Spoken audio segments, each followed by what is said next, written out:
Hey guys, subscribe for daily content. And if you're shopping for gear, make sure you check out the description for the newest items at some of the very best online retailers. There's also links for some of the items that I personally recommend. Thanks!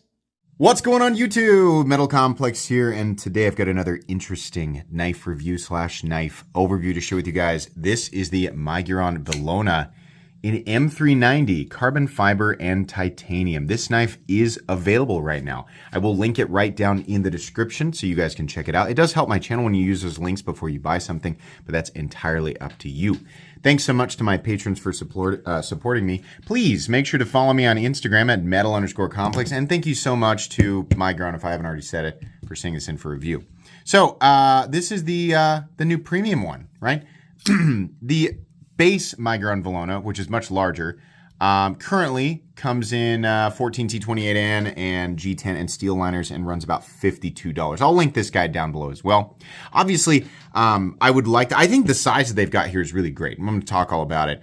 I think that it would be a good idea if they did a smaller one in the base materials and also a larger one in M390.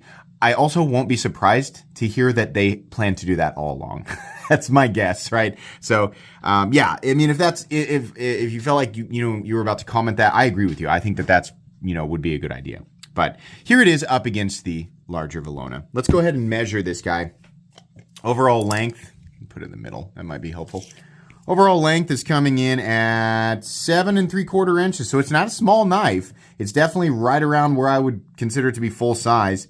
And then we have a 3.5 inch blade, really nice, and then 3 1/4 inches for the cutting edge. Let's do some size comparisons up against the Ontario Rat Model 1 and the Ontario Rat Model 2. So it's about right in between, I would say. How about up against the Demco AD 20.5? Little bit bigger. How about up against the Spyderco PM2 and the Spyderco Para 3? Definitely kind of right in between again. And then last but not least, let's put it up against the Benchmade Group Tillionaire, in this case the Ritter Hogue, and the Benchmade Bug Out. The Velona is a little bit longer than the Bug Out. It has a similar profile, but it is definitely more robust. How's the action? This knife is literally exactly the same outside of the materials used. The action is great. It feels just like, the budget one, and I'm not trying to bring it down, because the Velona is legitimately the most impressive when it comes to build quality. It is the most impressive budget knife I have ever. This thing in its base form feels like a knife that costs substantially more. And anybody who owns this knife, if they're down in the comments, they will echo that. It's immediately apparent that this thing is just on another level, right? So this feels the same, it's just smaller. The detent is tuned correctly. Access to the lock bar is great. There's no double clutch or anything like that. Bearings are nice and smooth. You can still use the fuller to reverse flick it and all of that. So yeah, the action feels really great to me. I'm happy with it. Let's go ahead and do carry profile. So thickness up against the Spyderco Para 3. It is a bit thick because they didn't nest the liners, which honestly would be a huge upgrade for this knife. That would be a good idea. But it's liners and then carbon fiber on top of it, so it's a little bit thicker. Length and height up against the PM2 and Para 3. This guy is honestly going to carry similar length to the Para 3 when it's closed up, which is kind of amazing. Nowhere near as tall, nowhere near the same size as the PM2. It's just a little bit thicker. Let's go ahead and do, let's measure blade stock thickness, because these are right here and I always lose them. Blade stock thickness on the smaller guy, 125 thousandths. It is definitely thinner than the big one. The big one, I think, is some 135, maybe 140. Let's see. Yeah, almost 140. So yeah, it's a little bit thinner. Let's go and do a hardware check. I'll get my tools out. My tools are very inexpensive and very recommendable. You can find them right down in the section of my description that talks about the tools I use in this channel. You can also check the pinned comment. It says my Amazon store, which is not really a store where I sell anything. I just have all of my stuff listed in one place. All the stuff I've been using on the channel over the years. The pivot is a T8, and the body screws are still T8, and then the pocket clip screws are T6, which is fine. We have minimal hardware, 2 on each side. Mounting position for left-handed people, so that's great. No complaints there. Really good. Let's weigh it. Materials, M390, carbon fiber, and titanium. It's going to be substantially less heavy than the little big brother. 3 ounces. I think that's great. I have no issues with that. Obviously, the ratios are fantastic. 3 ounces of knife for 3.5 inches of blade, 3.25 inches of cutting edge. That's very, very good. All right, let's go ahead and get into the meat and potatoes here. This is exactly the same thing, but it's smaller and is utilizing premium materials. They did a nice job selecting the carbon fiber here. It's really great.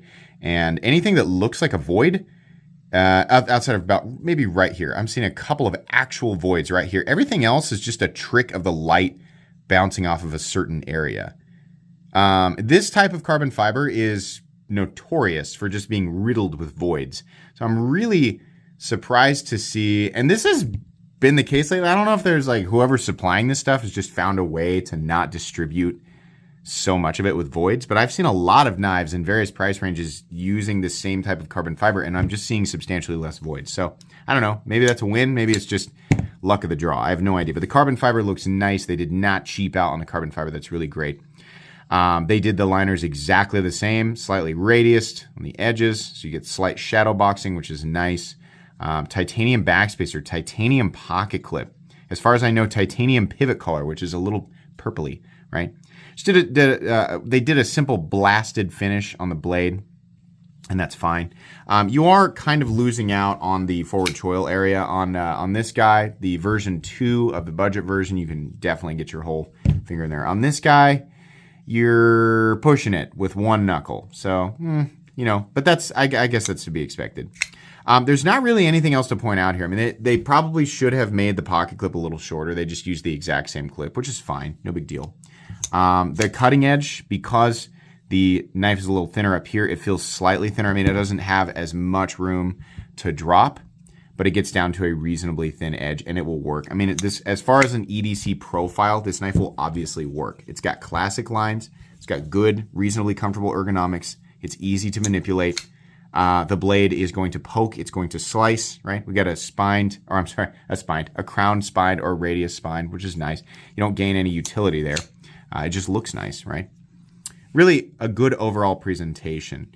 I'm speeding through this here because I have a point that I want to make. There's no lanyard hole at all, which I don't care about. A few people will, but I don't really care about it. The pocket clip is a good clip. The design is good, and it's symmetrical, so you can just flip it over in and out of the pocket. Really easy. No issues there. We have a steel lock bar insert, if you're wondering. They did actually include a steel lock bar insert on that liner lock, which is nice. Wouldn't expect them to do that, but they did. Stop pin located in its traditional zone. A little bit of shouldering. No blade play up, down, left, or right. No lock stick. No pivot lash. Consistent. Actually, a little bit, almost sounds a little chalky. I'm sure that'll wear in. Might just be the finish on the blade. Good detent, right? Blade is centered. Okay, so what's the price on it? $179. Great deal, right? Yes, it is. I know that Miguron is capable of top-tier execution. The attention to detail and their obvious strive to deliver quality, it's so apparent, right? But in my opinion, there's a mistake being made. The same mistake that a lot of companies are making right now. I have to preface this by saying, this is my opinion. It is my opinion. I don't heat treat steel. I don't make knives. Right? I read and I use knives for light duty cutting tasks. I don't use my knives hard enough in a wide enough variety of scenarios to definitively be able to say one way or another. But I'm also not a race car driver. If I buy a car that is advertised at 500 horsepower, right, and it's a V8, if I open the hood and it's a V6, it's some weird little Honda thing they threw in there, and it's pumping out 260 horsepower, well, hey, I'm not the salesman coming up to me being like, hey, listen, it goes, right? Car go. It's still car go on road, right? It drive. A little less horsepower. Still works. I'm not a race car driver, but, and I'm never going to pump that. I'm never going to push that car to the full, what it's truly capable of. Doesn't matter, right? And So it's my opinion. This is my opinion. We got a lot of companies right now, not just Chinese companies putting out, really, really wow materials, right? This is why those of you who are new and you're stuck in that way of thinking that is materials equal value. We all more or less get stuck there, right? And we're convinced like that's the foundation of value, and this is what we use. This is our internal compass, what we use to determine what's a good deal and what's not, right? Well, this is one of the many ways that line of thinking is flawed, because if you don't heat treat M390 properly, then it almost doesn't matter that it says M390 on it, right? I mean, listen, one of my favorite steaks ever is a KC strip. There's obviously a good way to make a steak and there's a bad way to eat it. Just the fact that it is a KC strip is one element, but I want it cooked correctly. I want it cooked the right way, right? And then maybe that's a bad example because everybody likes their steak different, right? But I obviously don't want it. I don't want it cold, right? And I don't want it well done. I'm sorry, if you eat a steak well done, you're a psychopath, right? I also don't want it raw. I don't want it be eating it right off the right off the cow. Yeah. So I gotta say that because there's lots of companies doing this right now. For the longest time, and it still is generally the case, when it comes to M390, and this is always confusing to people because they think that because there's so many people complaining about production M390, right? This is the industry standard. It seems to be 59 to 61. And we get a lot of people complaining about that. 59 is too low. That's the general consensus, and I agree with that. I think 59 is too low. 60 is acceptable, but it's about where acceptable starts. This is starting to gain the benefit of the composition, right? The composition is designed to balance corrosion resistance and very good edge retention. It is not a tough composition. Yes, by lowering the Rockwell hardness, it makes it easier to sharpen and it makes it tougher. But that's not the element that M390 is meant to accentuate, right? So that's stupid. It doesn't make any sense. Listen, if you're wanting something that's tougher and just has high stainless quality, there's a bajillion other steels out there that will accomplish exactly that for far less money and still have an appropriate heat treat range. But anyways, where new people get hung up is they start to think that any knife that is heat treated below 60 is bad, or any composition is bad, and anything that's above it is good, and that's not correct. Every composition has a different optimal range. You'll find that, for example, 1095 should be 57 to 59, right around there. I think a lot of people say it should be 50, 57, 58. That's the optimal zone for that composition because it literally has a different cake mix, and it has a different intended application, right? Different balance of attributes. Most people will say quality M390, and this is, again, it's just opinions, should be 60 to 62. And I think I agree with that. I think, 60 is, it's okay. I'll accept that. 61, hey, that's pretty good. We're getting in there. 62, woo, it'll shine at 62. It will shine. How will it perform at 59? At 59, M390 will perform, in a way that is indistinguishable from a whole bunch of other steels that are not meant to, accentuate the same properties as M390, which is why people get upset that the industry standard is 59 to 61. Okay, fine. MC, we got a chance at what most people consider to be not a great heat treat, and then a decent chance, a better chance at getting anywhere from acceptable to pretty good. Wait, there's more. Their range is actually lower. Miguron is hitting these things from 58 to 60. They're not the only company who's doing this. Again, it is my opinion, but I feel very strongly about this opinion, that 58 is a poo-poo town, garbage city for M390. And that goes for every other company that is hitting that number. It should not be there. If you have a range, it should fall within the range, right? So I understand anomalies occur, but the range should be good from the low end to the high end. The industry standard, in my opinion, should be 60 to 62.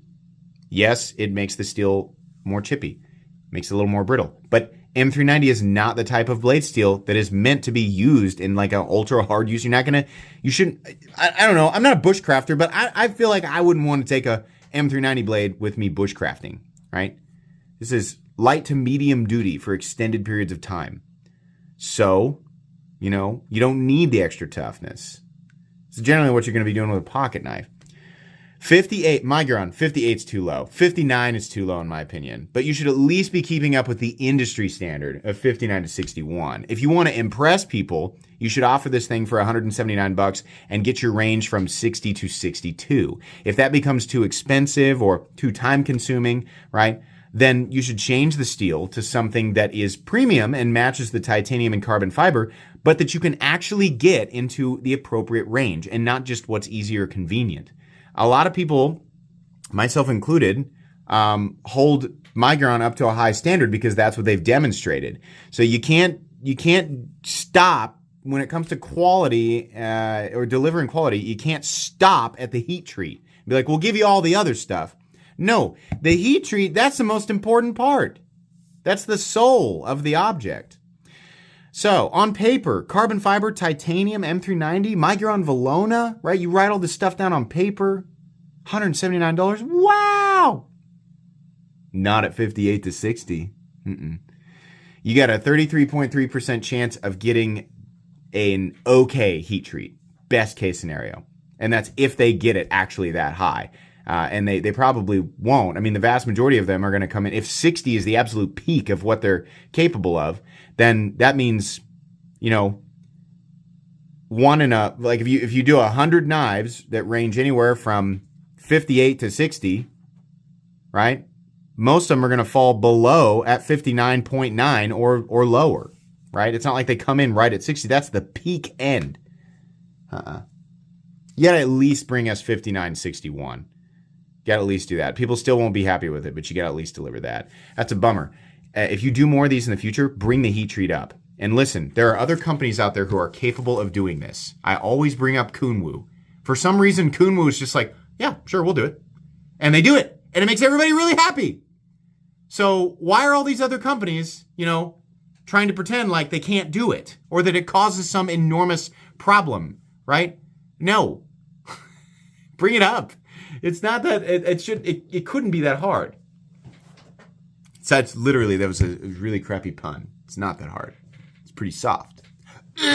Okay. I'm a big fan of Miguron. I really hope that they bring the Rockwell hardness up. This is not just about Miguron. There are so many companies that are screwing this up. And the companies or the community has been pretty pissed off about this for a long time. So it's like, hey, let's start making this better. That's the reason for the range. The range is, there's always going to be a range because obviously nobody's ever going to agree on the exact perfect, number, right? So there's a range. And the range is too low. So cool.